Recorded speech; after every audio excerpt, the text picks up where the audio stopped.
So hello and welcome to Physicier. पिछले 3 lectures में अपन पढ़ रहे थे magnetic effect of electric current.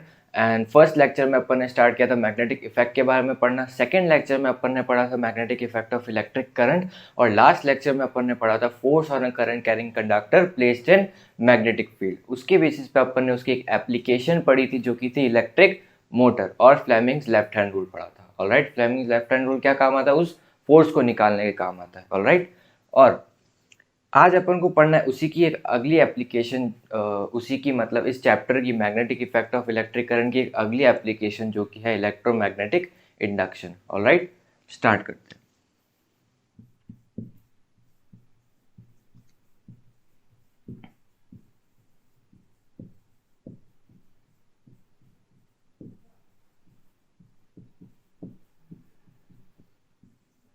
सो इस टॉपिक से रिलेटेड अपने को 3 चीजें पढ़नी है इस टॉपिक में। ऑलराइट, सबसे पहली है इंड्यूस्ड करंट,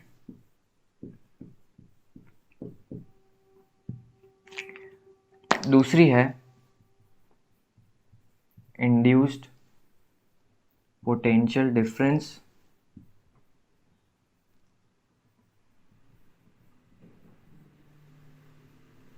और तीसरी है अपने पास में एक रूल है जो कि है Fleming's right hand rule. Alright, ये तीनों चीजें अपन को पढ़नी है। अब इलेक्ट्रोमैग्नेटिक इंडक्शन होता क्या है? तो ये इलेक्ट्रोमैग्नेटिक इंडक्शन का जो टॉपिक है वो दिया था या फिर वो डिस्कवर किया था माइकल फैराडे ने।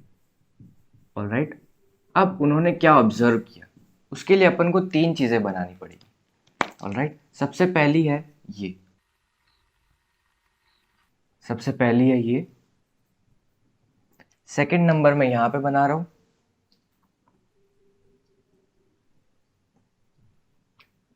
ठीक है, सेकंड नंबर में यहां पे बना रहा हूं, और थर्ड नंबर में बना रहा हूं यहां पे। ये सेकंड नंबर वाली है और थर्ड नंबर में बना रहा हूं यहां पे।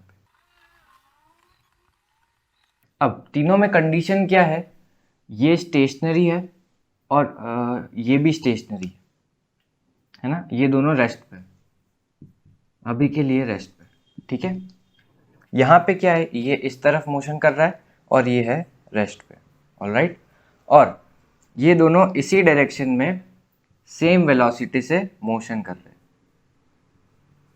ऑलराइट, सो सबसे पहले सेकंड नंबर को अगर अपन देखें तो उन्होंने ये ऑब्जर्व किया, जब इस मैग्नेट को इस कॉइल से पास करवाया तो ये बल्ब ग्लो कर गया, है ना। द बल्ब वॉज ग्लोइंग, मगर यहाँ पे तो कोई सर्किट पूरा ही नहीं हो रहा, मतलब यहाँ पे कोई बैटरी तो है नहीं, तो करंट कैसे फ्लो हुआ और बल्ब ग्लो कैसे हुआ, है ना। ये ऑब्जर्व हुआ बार मैग्नेट को इधर से पास करवाने से, या फिर कोई भी मैग्नेटिक मटेरियल को इस कॉइल से पास करवाने से। सेकंड, फर्स्ट देखो यहाँ पे, फर्स्ट में क्या हुआ, दोनों रेस्ट पे थे। जैसे ही यहाँ पे थोड़ी देर के लिए स्विच ऑन किया तो यहाँ पे बल्ब ग्लो कर गया, है ना। बल्ब क्या हुआ, ग्लो कर गया, और वापस थोड़ी देर बाद में बल्ब ग्लो करना बंद कर गया। ऑलराइट, नाउ थर्ड वाला देखो, थर्ड वाले में क्या है, इन दोनों को मोशन करवाया सेम वेलोसिटी से, तो मतलब ये पैरेलल एक साथ में ऐसे जा रहे हैं, मगर तो फिर इन्होंने ऑब्जर्व किया कि बल्ब ग्लो नहीं किया।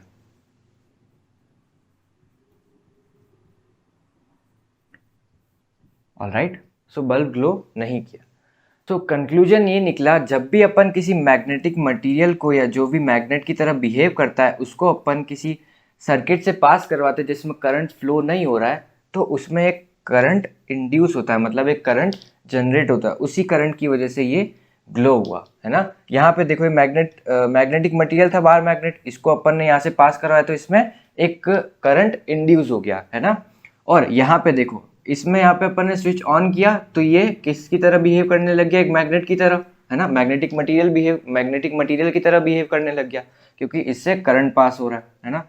और ये जब मैग्नेटिक फील्ड लाइन इधर आई तो इसकी वजह से यहाँ पे एक करंट इंड्यूस हो गया। ऑलराइट, आई बात समझ में। और यहाँ पे देखो, ये दोनों मोशन कर रहे हैं सेम वेलोसिटी से, है ना। यहाँ पे मैग्नेटिक फील्ड लाइंस बनेगी क्योंकि यहाँ पे एक करंट फ्लो हो रहा है और यहाँ पे अपने पास में एक सॉलोनॉइड जैसा कॉइल है, तो यहाँ पे मैग्नेटिक फील्ड लाइंस बनेगी। मगर ये दोनों सेम वेलोसिटी से मोशन कर रहे हैं, तो ये magnetic field lines, number of magnetic field lines इसके अक्रॉस चेंज नहीं होगी। चेंज नहीं होगी तो इसके अंदर एक करंट इंड्यूस नहीं हो पाएगा। यहाँ पे देखो, यहाँ पे चेंज हो रही थी ना मैग्नेटिक फील्ड लाइंस, एक सेकेंड, फर्स्ट सेकेंड में यहाँ पे 2 थी, यहाँ पे इसके पास में मान लो 2 फील्ड लाइंस क्रॉस हो रही थी। अब अगर ये यहाँ पे आया तो बहुत सारी क्रॉस हो रही है, तो मैग्नेटिक फील्ड लाइंस अगर चेंज हो रही तो इसमें करंट इंड्यूस हो रहा है। और यहाँ पे वो मैग्नेटिक फील्ड लाइंस कांस्टेंट है, अगर 2 है एक सेकंड में तो दूसरे सेकंड में भी 2 ही है ना। तो इसके अक्रॉस पोटेंशियल डिफरेंस जनरेट या फिर इसके अक्रॉस एक करंट इंड्यूस या फिर करंट जनरेट नहीं हो पाया, है ना। ये तो हो गया इंड्यूस करंट की बात। ऑलराइट, नाउ अब अपने को देखना है कि इंड्यूस पोटेंशियल डिफरेंस क्या होता है। वही बात यहां पे वापस देखो, यहां पे मैं अब लगाता हूं एक बल्ब वापस से, ऑलराइट, और यहां से पास करवाता हूं मैं बाहर मैग्नेट को इस डायरेक्शन में पास करा, मैग्नेटिक फील्ड लाइंस चेंज हुई तो इसके एंड्स के या फिर इसके अंदर एक करंट इंड्यूस हुआ। मान लो इस डायरेक्शन में आई करंट इंड्यूस हुआ, ऑलराइट, मतलब कि इसमें इलेक्ट्रॉन्स ऐसे मोशन करे इस डायरेक्शन में, ऑलराइट, ये इलेक्ट्रॉन इलेक्ट्रॉन इलेक्ट्रॉन ऐसे मोशन कर रहे, तो इसकी उसी की वजह से बल्ब क्या हो रहा है, ग्लो हो रहा है ना। अब मैंने क्या किया, इस बल्ब को हटा दिया और इस सर्किट को रख लिया ओपन, मतलब ये सर्किट क्लोज नहीं है, तो सर्किट क्लोज नहीं तो इसमें करंट फ्लो हो नहीं सकता। मगर फिर भी यहाँ पे क्या हो रहा है, इधर की डायरेक्शन में मैग्नेटिक फील्ड लाइंस चेंज हो रही, तो इन इलेक्ट्रॉन्स के ऊपर एक फोर्स लगेगा, है ना। सो इलेक्ट्रॉन्स मोशन करेंगे, इस डायरेक्शन में करंट था तो इलेक्ट्रॉन्स इस डायरेक्शन में मोशन करेंगे, तो इलेक्ट्रॉन इधर आके एक्यूमुलेट हो जाएंगे, तो यहाँ पे नेगेटिव चार्ज हो जाएगा और यहाँ पे क्या हो जाएगा, पॉजिटिव चार्ज। तो इसके एंड्स के अक्रॉस एक पोटेंशियल डिफरेंस क्रिएट हो जाएगा। और अगर मैं इसको क्लोज कर देता हूँ तो इलेक्ट्रॉन्स वापस ऐसे सर्किट में घूमने लग जाएंगे, तो अपने पास में एक करंट इंड्यूस हो जाएगा और इसके एंड्स के अक्रॉस क्या होगा, एक इंड्यूस पोटेंशियल डिफरेंस। आई बात समझ में, यही होता है इंड्यूस करंट और इंड्यूस पोटेंशियल डिफरेंस। अब फ्लेमिंग्स राइट हैंड रूल क्या है, फ्लेमिंग्स राइट हैंड रूल काम आता है उस इंड्यूस करंट की डायरेक्शन को निकालने के लिए, है ना। जैसे लेफ्ट हैंड रूल क्या काम आता था, उस फोर्स की डायरेक्शन को निकालने के लिए, यहाँ पे फ्लेमिंग्स राइट हैंड रूल क्या काम आता है, उस इंड्यूस करंट की डायरेक्शन को निकालने के लिए। Alright, Fleming's right hand rule क्या कहता है, यहाँ पे अपने पास में थंब है, ये है 4 फिंगर और ये है मिडिल फिंगर। ठीक है, यहाँ पे थंब है, यहाँ पे 4 फिंगर है, यहाँ पे मिडिल फिंगर है। थंब को रिप्रेजेंट करता है फोर्स या फिर मूवमेंट, फोर्स या फिर मोशन, जिस डायरेक्शन में उसको मोशन दिया, जैसे इसको इस डायरेक्शन में मोशन दिया ना, तो वो रिप्रेजेंट करता है। 4 फिंगर को रिप्रेजेंट करता है मैग्नेटिक फील्ड लाइंस या फिर मैग्नेटिक फील्ड लाइंस की डायरेक्शन, ऑलराइट। एंड जो मिडिल फिंगर की डायरेक्शन में आता है वो आता है अपने पास में इंड्यूस्ड करंट। भाई उस इंड्यूस करंट की डायरेक्शन क्या होगी, अगर अपने पास में फोर्स दे रखा है, मूवमेंट में इस डायरेक्शन में करवा रहा हूँ और मैग्नेटिक फील्ड लाइंस की डायरेक्शन इस तरफ है, तो इंड्यूस करंट की डायरेक्शन क्या आएगी, है ना। तो वो अपने पास में आता है किससे, फ्लेमिंग्स राइट हैंड रूल से। अब ये रूल ऐसे क्यों दिए, Fleming's left hand rule, Fleming's right hand rule, इतनी सिमेट्री आई कैसे कि अपन हाथ से इसकी डायरेक्शन निकाल रहे हैं। देखो रूल होते हैं सिंप्लिसिटी, सिंप्लीफाई करने के लिए किसी भी चीज़ को, है ना, किसी भी चीज़ को आसानी से निकालने के लिए। अब मैं ऐसे तो मेरे सिर की डायरेक्शन में, मेरा जो सिर पॉइंट कर रहा है उसकी डायरेक्शन में फोर्स को रख दूँ, इसके हाथ की डायरेक्शन में मैं अगर उसको मैग्नेटिक फील्ड लाइंस की डायरेक्शन को रख दूँ, तो इस डायरेक्शन में मेरे को क्या मिलेगा, इंड्यूस करंट की डायरेक्शन। मगर ये इतना कॉम्प्लेक्स हो गया, मैं हर जगह तो अपने हाथ ऐसे फैला नहीं सकता ना, बहुत कॉम्प्लेक्स हो जाएगा। और अगर ऐसी डायरेक्शन में आ गया तो मेरे को उल्टी डायरेक्शन में फोर्स आ गया तो मेरे को ऐसे उल्टा घूमना पड़ेगा। तो रूल्स होते हैं सिंप्लिसिटी या फिर सिंप्लीफाई करने के लिए, ऑलराइट।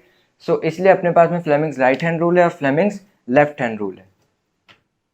आई बात समझ में, यहाँ पे 4 फिंगर के डायरेक्शन में magnetic field lines, induce current और मिडल फिंगर की डायरेक्शन में इंड्यूस करंट आ गया और थंब की डायरेक्शन में क्या है, फोर्स या मोशन। ऑलराइट, थ्योरी आप लिख सकते हो, यहाँ पे लिख रही होगी।